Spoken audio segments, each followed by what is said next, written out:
He always threw away the fresh eggs for no reason, but early the next morning, I would bring new ones again, until one day, I accidentally saw what he had been doing. Are those my eggs? Yeah, I dropped them. Why are you throwing them away? Well, Julie, I mean, look at your backyard. It's a complete mess.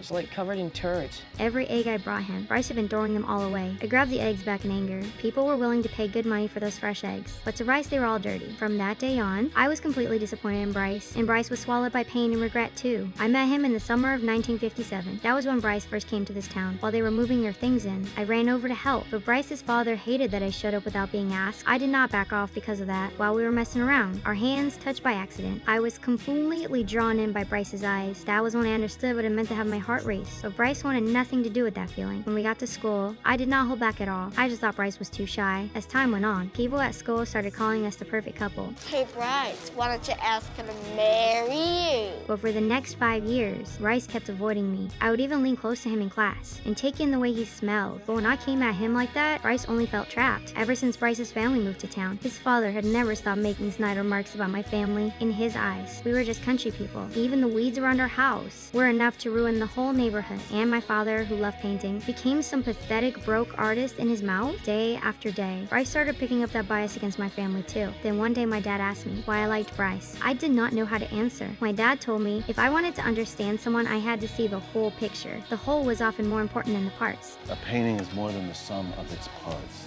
A meadow by itself is just grass, flowers. You have to look at the whole landscape.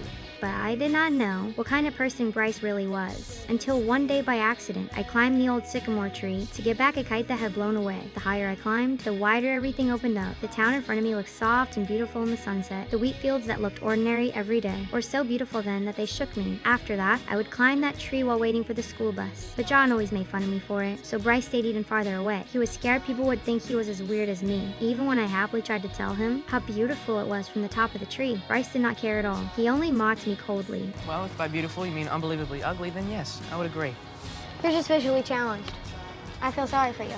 Then one day, strange sounds came from below the tree. A construction crew had shown up. The owner wanted it cut down. When I heard that, I wrapped my arms around the trunk. I begged Bryce to help me, Bryce, please don't let them do this. They won't cut it down if we're all up here. but he just stood there in silence. He never understood how important one tree could be. As more and more people gathered around, I still would not let go. I only let go when my dad climbed up the tree to me. After that, I stopped talking much. I would just stare off in class. I never went back to catch the bus by that tree. I rode my bike instead and stayed away from that sad place. Bryce thought he was finally free, but when he saw the loss and loneliness in my eyes, he felt a strange sadness too.